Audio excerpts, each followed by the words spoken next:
Okay. So today our first speaker is Dr. Haozhe He. Probably I already forgot how to pronounce your name, but you can introduce yourself soon. I just published a paper on nature communication and he's gonna talk about that today.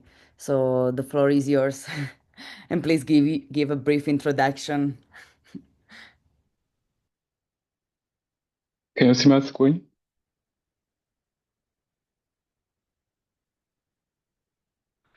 Thank you for having me. I'm Haozhe, a postdoc at Princeton University. Today I will present a work Dr. Brian Soden, Gab Wiki, and Wenchang Yang and I did exploring a potentially new way for the SAI while weakening the CO2 greenhouse gas effects. Since I usually just describe myself as someone who works on the radiative forcing feedback and climate sensitivity, and given that I'm new to this community, I would like to share uh, a bit of the story behind the idea before moving on to the work itself.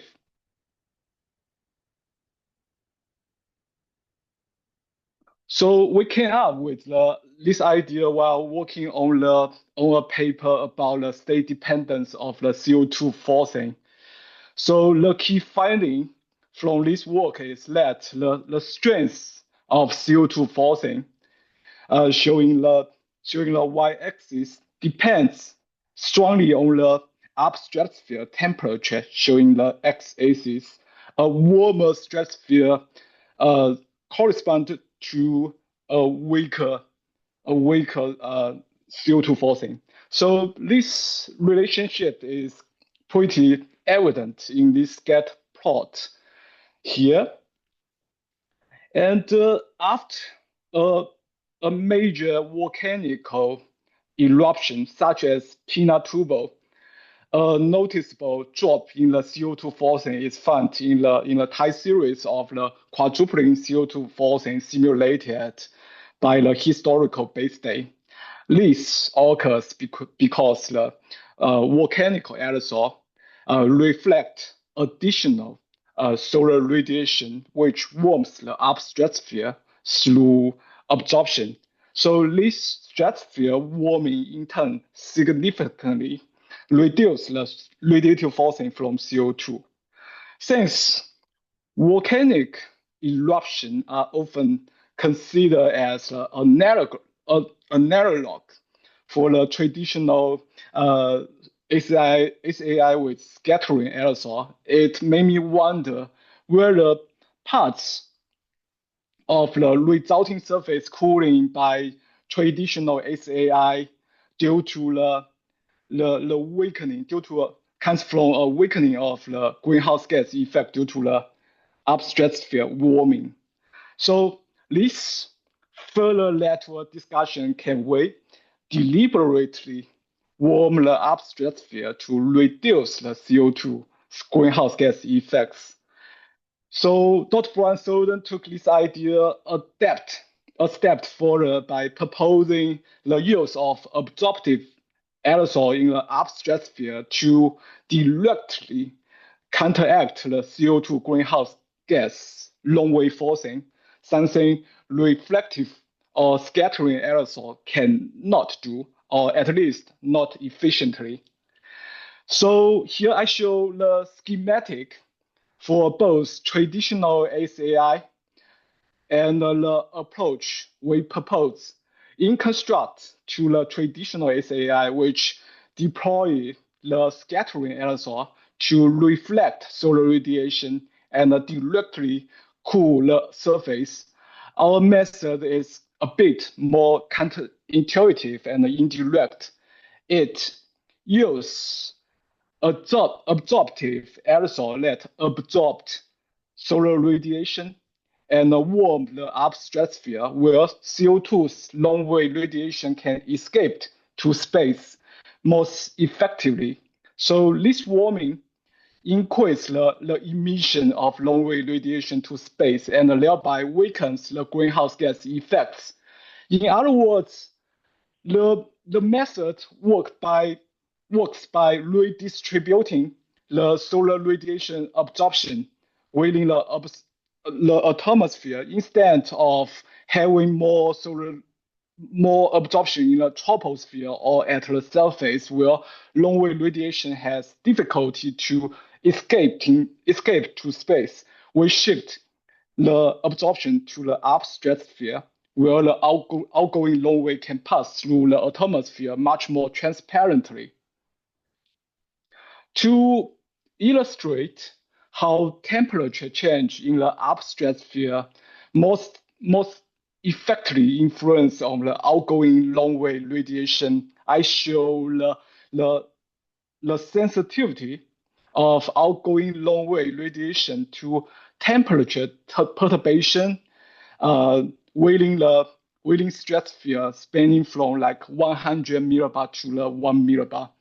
For the same magnitude of temperature perturbation changes at the higher altitude have a larger effects on the outgoing long wave radiation. The most effective sensitivity occurs when the temperature change aligns from with the level where CO2 optical depth is around 1, typically in the upper stratosphere, allowing the long wave radiation to escape to space with minimal loss. But need to note that most of the change shown in the outgoing long-wave radiation due to the modulation of the CO2 greenhouse gas effect, as there is no noticeable sensitivity when CO2 is excluded in the offline calculations. So as to evaluate the altitude dependence of the stratosphere aerosol deployment for both absorptive and reflective aerosol, the investigation begins with a series of atmosphere-only simulation or the fixed AST simulation to calculate the effective radiative forcing, or ERF, defined as the net downward radiative flux anomaly at the top of the atmosphere, or TOA. So individual ERF estimates are obtained by placing like 0.5 telegram or half a million tons of horizontally uniform aerosol at each of the highest 7 models levels, with the aerosol concentration held constant throughout the simulation. Both black carbon and sulfate aerosol are tested using the GFDR AM2.5 and AM2.1 models. It's important to note these simulations are highly idealized. They do not include like interactive aerosol sedimentation dynamics, chemistry, and real-world operational constraints. So let's move here. I show the global ERF results for horizontally uniform deployment of 0.5 or half a million tons of BC aerosol in the left, and both half ton and 5 million, half million and 5 million tons sulfate aerosol in the right, because the additional 5 million tons sulfate simulation were preferred as a follow-up physicity simulation because the ERF showing the 0.5 were too small to allow a meaningful comparison with the same amount of BC aerosol. Here, the x-axis represents the ERF, while the y-axis shows the level at which aerosol were prescribed. So the BCERF show a strong altitude dependence. The higher the BC aerosol are prescribed, the stronger the ERF. This peak forcing aligns with the CO2 emission level where optical depth is near unit, where outgoing long wave is most sensitive to the temperature change. And the weak ERF when values when BC placed at the in the lower stratosphere are consistent with previous study that found BC to be an relatively inactive option for the ACAI. However, those studies only considered the relative lower stratosphere injection. In construct, the sulfate aerosol show little or to no altitude dependency in the EIF. This highlights the, the upstratosphere deployment can deliver a much more efficient radiative forcing per unit aerosol burden for the absorptive aerosol like BC compared to the conventional sulfate-based ACAI. If we decompose the BC ERF into the short wave showing the blue and the long wave components showing the orange, most of the BCER ERF dependence over more than two-thirds arise from the long wave components, specifically the modulation of the CO2 greenhouse gas effect as expected. This effect becomes even more apparent when examining the sum of the blue and the gray bars on the right, which represent the stratosphere adjusted long-wave radiative forcing, which purely reflect the modulation of the CO2 greenhouse gas effects. This illustrated by the decompose the ERF into the instantaneous radiative forcing and rapid adjustments. To briefly summarize the part based on the FIS SS simulation, the ERF of BC show a strong dependence on the altitude at which aerosols are prescribed, driven mainly by the modulation of the CO2 greenhouse gas effects without change the CO2 concentration, while sulfate aerosols have little altitude dependence. At the second highest model level, this level is considered as the most effective deployment altitude used in the following couple simulation because it produced near maximal ERF and it's also likely more critical and require less energy and effort than reaching the very highest model level. So at the second highest model level, the same amount of BC aerosol produce an ERF about 12 times stronger than that of sulfate aerosol. Admittedly, we are not the first group to explore the BC aerosol as medium for the climate equation. Previous studies have found BC to be relatively inefficient for the ACAI, but this is mainly because they focus on the relatively lower stratosphere injection, which is not high enough to fully amplify the modulation of CO2 greenhouse gas effects. To move on, we check the effectiveness in mediating the warming in coupled simulation. Here I use the time series of the global mean temperature anomaly from the long run 1% CO2 increase simulation by Zhuang et al. As a background highlight to indicate when we deploy either BC or SO4 aerosol in our climate intervention simulation and a more realistic coupled condition, allowing sea surface temperature to respond dynamically. We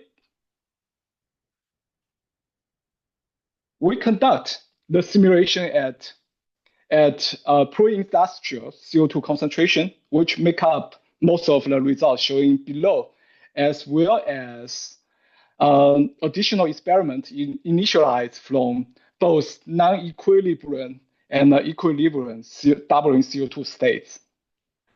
Here, I show the time series from like deployment 500,000 So zero point 0.5 teragram, so half a million tons of BC aerosol and 5 million tons of sulfate aerosol in coupled simulation using two couple models starting from the pre-industrial conditions. The dashed line shows the result from a single ensemble member of the high resolution model, high resolution floor model, while the solid line and the shading indicate the ensemble mean and the range from three CM2 ensemble members. Both models show the zero point 0.5 teragram BC produce greater cooling than the 5 teragram sulfate aerosol. Similar results are also found in the climate intervention simulation initialized from the higher CO2 conditions.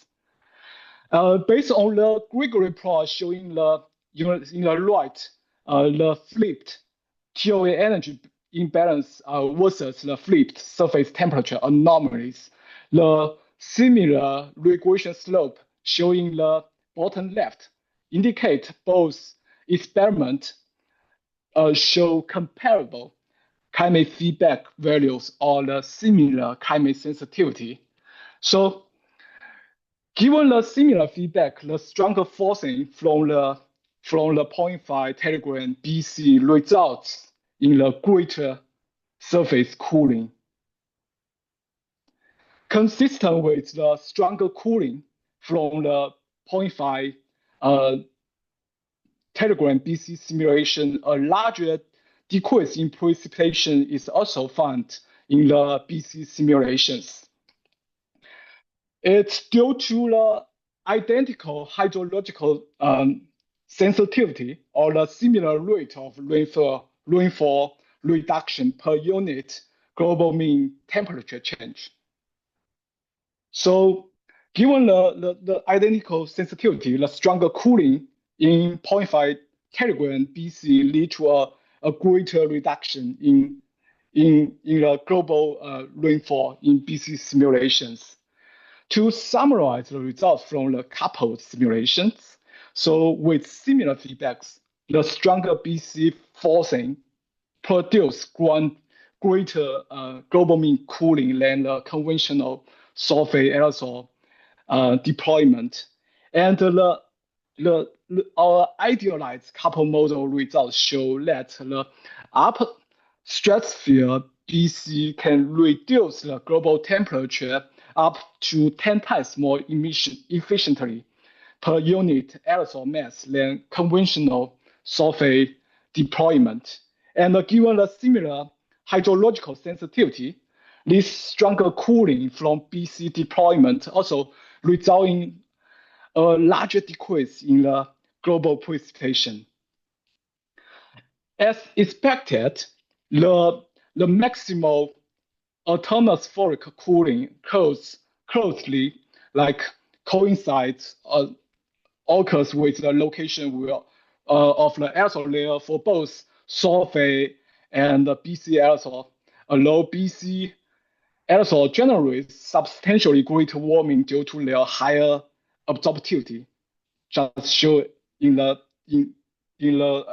vertical profile here. The higher and the thinner the atmosphere, the greater the warming effects. The strong warming can trigger a lot of negative consequences, including the increased stratosphere water vapor concentration, reduction in the ozone concentration, and the disruption to the both stratosphere and troposphere circulation pattern. However, we acknowledge its potential impact cannot be fully assessed with our highly idealized model experiment, which do not include interactive aerosol sedimentation dynamics, chemistry, or real-world operational constraint. We are now testing this method in more complicated models that include those interactions to better evaluate its viability. So that's all I have for today. I hope this clarify how stratosphere absorptive aerosol injection can weaken the CO2 greenhouse gas effects. If you are interested in more details, feel free to reach out to me or check our paper that came out online last week. So thank you very much, and I'm happy to take questions. Thank you, Ajay. We have time for several questions, and the first one is from Alan. Go ahead. Oh, sorry.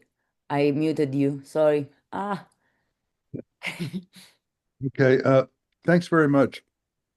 As you know, Ben Kravitz did this for his PhD dissertation, and we've done a Yeah. lot of work with nuclear winter where you put soot in at the bottom of the stratosphere. So you can't just keep a layer in the upper stratosphere. It's going to fill the stratosphere as it falls out. When it falls out, it's going to fall onto snow and make the albedo lower and cause warming. And so I'm wondering if you're including all of those effects in your new simulations. Yeah, we are currently using like the newest version of the GFDR model, both like include the interactive aerosol, so have the active so that we have the aerosol transportation in the new models. We are testing the results. Hopefully we can find we can show it sometime. I mean, you don't have to figure out how to put it at 50 kilometers. You can put it in the lower stratosphere and it will be heated by the sun and get up there. Oh, that's what we find in our nuclear winter simulations. But of course, it will have a distribution throughout the stratosphere, not just in a single layer. I hope that your new model simulations include that too. Yeah, we think the new model also include a safe lofting. Thank you very much for mentioning that. Well, so that's another thing why we consider using like a absorptive aerosol because the safe lofting effect can make us like put the aerosol in a lower position and let it like lofted, safe lofting to the higher position and have the stronger effects. I think it's a terrible idea, by the way. I know. Yeah, we still we are evaluating the consequence. We just try to know it better. It's It, interesting theoretical experiment, certainly. yeah, I agree. There was Ongwei who had a question, but I wonder if you already answered the question he had because I don't see him anymore. Yeah, kind of. Maybe just a quick clarify is how nice talk by the way. So do you in your current results do you happens to have like estimated like what's the lifetime of black carbon in the stratosphere? Seems like it's like fixed height, but I'm just wondering whether you have you take a look at that part.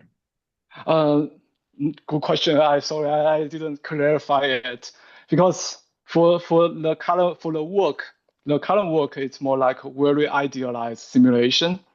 So we fix the aerosol layer, the uniform horizontally uniform aerosol layer throughout the simulation all the time. So we didn't check the lifetime, but the lifetime is the key concern we are trying to understand like and to analyze to evaluate in the new models with the CM4 and the ESM4.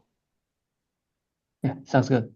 In our experiments, if you put it in the lower stratosphere in the tropics, the e-folding lifetime is about 5 to 7 years. So it'll get lofted and then eventually fall out, which is Yeah, much that than sulfur. That's why you don't need as much. yeah, that makes sense. Your self-heating can make it live longer in the stratosphere.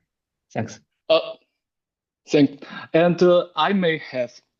So based on our preliminary results, we are thinking probably the BCL. So if we put the BCL so higher, it can stay there with a life life um lifetime more than probably around 10 to 15 years. but still just a very idealized emission strategy. We need to try to evaluate more. Thanks, Haozhe. Yeah. I had the same question, so thanks, Ongwei, to ask that. Um, we have time for a last question from Mike, and then we can move on with the next speaker. So there are lots of other sources for particles in the upper stratosphere, sort of from meteorite dust or satellites decaying or anything else. Do you have any sense of what the role is of other types of particles that are being put in from, rocket exhaust or anything else from whether we should be thinking about effects like that or looking at effects like that? Yeah, I think we discussed a little bit about this kind of stuff. It really depends on the optical property. Depends on the particles in the stratosphere. It's more like it's scattering or it's absorptive. Okay, So thanks. that's my guess. I'm not really expert on this. Sorry. Okay, I think we can continue the discussion in the chat or offline because I just noticed that there was a question in the chat. I'm sorry for that, Ben, I didn't give you the opportunity to ask your question. But now we have to move to the next speaker, Kwesi. Can you unmute yourself and share your screen? Yes, I can. Yeah.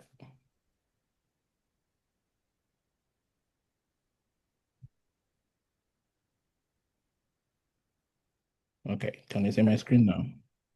Thanks. Do you want to give a brief introduction also because we wrote that you are from University of Cape Town, but you're here at Anchor. I'm sorry. Yeah, thank you very much. Thanks, Haozhe, for your presentation. I loved it. So my name is Kwesi Quagraine. I am originally from Ghana. I studied and had a postdoc in University of Cape Town, but since I have been with NCAS since 2023 as an ASP postdoc. Today, I'm coming to talk to you about the impact of SAI on atmospheric rivers. So I'm more into the impact studies, looking at extremes, impact of SAI on extremes, and hydrological sensitivity. And this work was supported majorly by my younger brother, who happens to be going by the same name, Kwesi Quagraine, and then Travis O'Brien, Ben Kravitz, and Simone Telms. So without much ado, I'll delve into it. Yeah, so a quick brief over on what atmospheric rivers are. We know that atmospheric rivers are a long, narrow stretch of horizontal water vapor transport that typically stays in the atmosphere and is associated with the low-level jet ahead of the cold front. And often it sort of brings a lot of water or moisture to the location that it sits. And this is a schematic of the summary of the structure and the strength of ARs based on radiosonde. So this was adapted from Ralph et al. From 2017, where you can see in the A, the part of A, you can see the plan view of a parent sort of uh, low pressure system that sits and it's associated with a cold and warm stationary front. And this IVT is shown by color fill here, where you can see the magnitude that is shown on the uh, on the right. And the strength depends on how strong that core is and the size or the how big the spatial coverage of the atmospheric river. And on the B, you see the cross-section perspective, which includes the core of the water vapor transport. And to simulate it better, you can see this image where in this box, you can see the presence of the atmospheric river and how dynamically it is moving around between North America and Europe and Africa on that side of it. So why do we care? So typically, we know that weak ARs bring beneficial rain for weather stress regions and also for drought relief. There's a lot of literature on that. And also, we know that it contributes to high precipitation events globally. And again, it leads to flooding, landslides, and more recently, enhanced heat waves, mainly because we realize that typically this ridges are created by ARs because downstream you have high pressure ridges that would trap heat. And then because of the clear skies that are associated with the high pressure, you have a block of cooling air, and then that will set up heat wave conditions. Approaching a railroad crossing. Yep. So here are some events we've seen in Indiana, we've seen in Santa Barbara, and also sometime in February this year in California, where the effects of ARs brought a lot of rain and sort of damage to a lot of places in there. So the aim has been that due to climate change, we expect that the number of extreme events are projected to increase in frequency and intensity. And then in present climate, we know that ARs are associated with both extreme and beneficial precipitation. So the question was, how does ASAI influence these atmospheric rivers? Are they going to change in terms of intensity or in terms of its magnitude? So that was the aim of the study. And then the clue has always been that we expect ASAI to reduce extreme precipitation, at least from literature from Tai et al. In 2020 and other literature on SAI, we know that it's able to sort of reduce extreme precipitation. But we want to see how that sort of influences atmospheric rivers. And the data sets we used was the WACAM 6, using CSM2 with WACAM 6 atmospheric component, and then also the SSP2 scenario, 245 scenario. The difference with this study compared to Kristen Show's study is she used the higher Forsen scenario in her work. And also she used a different AR detector. And here we use the SSP's 245 scenario. And then also the ARISE SAI data sets, which tries to maintain the global temperature by 1.5 degrees pre-industrial. And then we split the analysis into the near future and then the mid future, typically because we want to look at the initial response of the climate to when SAI is deployed. And then we also want to examine when the forcing becomes strong and see how comparable that is. So here we use the Tinkerbird AR detector from Travis O'Brien, and it typically uses the Bayesian statistical approach to combine sort of multiple atmospheric variables. And typically we use integrated water vapor and then wind fields to be able to estimate the probability that a grid cell is part of an atmospheric river. And the advantage it has over Christian Schultz and Kill method is that it's able to sort of use geometric sort of approaches to also help identify the ARs, whereas the Kill and method, Schultz and Kill method actually has a limitation on that. And then we also use Ralph et al.'s 2019 AR categorization scale, which I'll show you in a sec, to classify the ARs. So in this method, you could see on the x-axis, you have the AR presence, and then on the y-axis, you have the magnitude or maximum IVT magnitude in kilogram meters per second. Yeah, and kilogram per meters per second. Sorry about that. Yeah. And you can see that when you have about 250 to 500 kilogram per meters per second of sort of AR strength, then it means that that AR is weak. And then, of course, the moderate is about 500 to 750, whereas the strong moves from 750 to 1,000. And then extremes are just around 1,000 to 1,250. And then exceptional is above that. So exceptional is very catastrophic.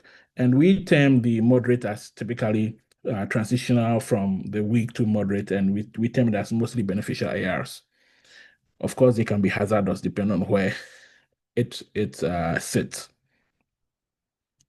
So on our results, we are saying that how many AR days are projected under SAI and SSP, And on the top, you can see that that's the near future. On the left, you see on the left column or the column on the left, you see SSP scenario for near future. And then in the middle column, you see SAI 1.5 for near future. And then on the column C, we have the difference between SAI and SSP. And here, there are a couple of things to note. In the middle column as well, you can see a very similar thing for SSP and the SAI and SAI minus SSP for the mid-future that we discussed. And then here is a combination of the whole period. So key things to note is that we can see that under SAI, we have fewer sort of ARs reaching inland. So you can see there's a separation. But if you look on the left column, you can see that under SSP, this ARs are projected to sort of be close to inland areas. And that itself has its own challenges with us because that means we have frequent ARs, we have also them reaching land and maybe causing much more damage.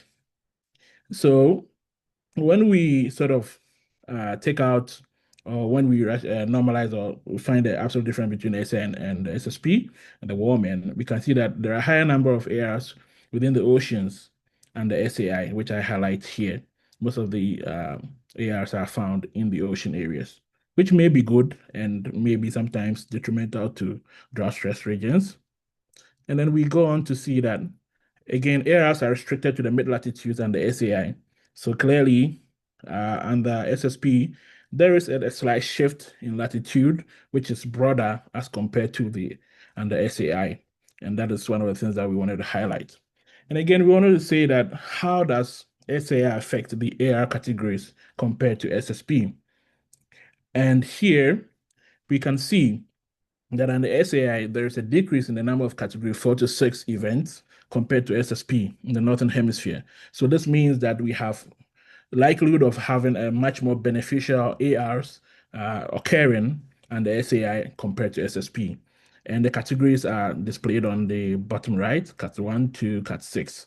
So typically, as we saw from Ralph's scale, around category 2 to 3 to 4, yeah, sometimes even to 4 are beneficial. But when you cross that threshold, they can be very devastating.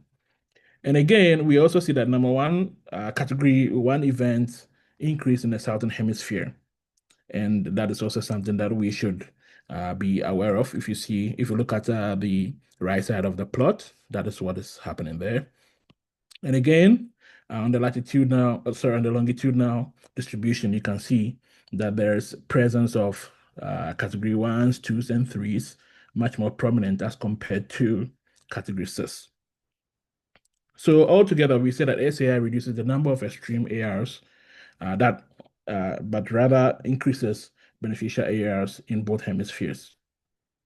And then the next question was, again, why do we care? We care about AR-related precipitation. We know that atmospheric rivers are sort of retreating from land areas and the SAI. So we wanted to see how does the precipitation distribution associated with ARs show. And we can see that SAI does reduce AR precipitation compared to SSP from these highlighted areas because that's the SAI minus SSP. But most of these locations are within oceans and closer to coastal areas. So again, there is this caveat that yes, it may not come as inland as we want it to be, as we expect under SAI, but some coastal areas still get the influence of ARs. So the take-home message here is that we know that atmospheric rivers are sort of reduced in terms of their precipitation associated with it and the SAI.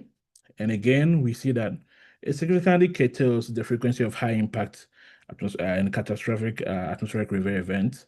And again, interestingly, we see that SAI reduces extreme AR events, but it enhances relative frequency of moderate to beneficial ARs. And these ones deliver a sort of substantial precipitation without causing flooding or damage. And the caveat here is that we used one scenario, and we'll be happy to sort of repeat this work with other scenarios to see if the message changes. And we are happy this morning, this paper got published. So we are happy with that. Thank you. And any questions? Thank you, Kwesi, and congratulations. I still thought it was preprint. We have a first question from Mike. Go ahead. So if I start at the present conditions, the land is sort of at equilibrium with whatever the CO2 is, and the oceans are still warming. So now if I impose stratospheric aerosol to keep the global average temperature down, I assume what happens is that keeps the land temperature down, but since the ocean can still potentially warm some more, what you're doing is changing the land ocean temperature gradients.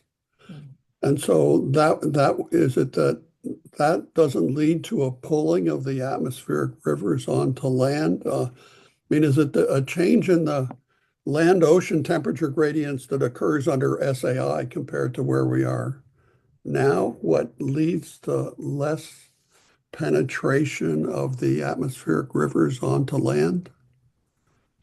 Yeah, thanks, Mike, for the question. I think yeah, you have a point there. But what we expect is that with the SAI experiment, the idea is to sort of maintain the global temperature at 1.5 degree below pre-industrial, above pre-industrial.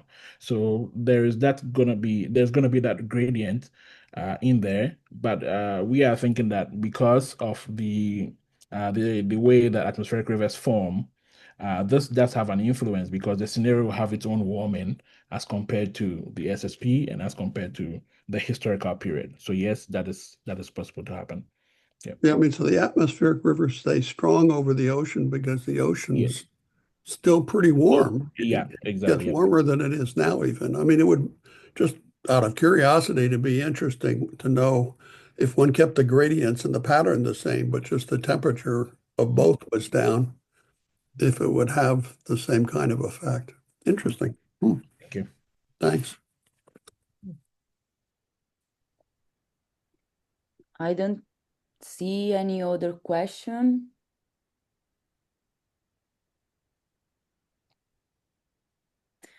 Well, if there are no more questions, I don't think people would mind to end this meeting now and enjoy the rest of the day. So I would thank the speakers again, and we were probably thinking to have a break for the next 2 months because people are busy with conferences, and that might be one of the reasons why today we didn't have many participants. But presentation would be recorded and posted on YouTube, so I'm sure people will be interested to see your presentation there. Okay, so see you soon, and thank you again. Bye.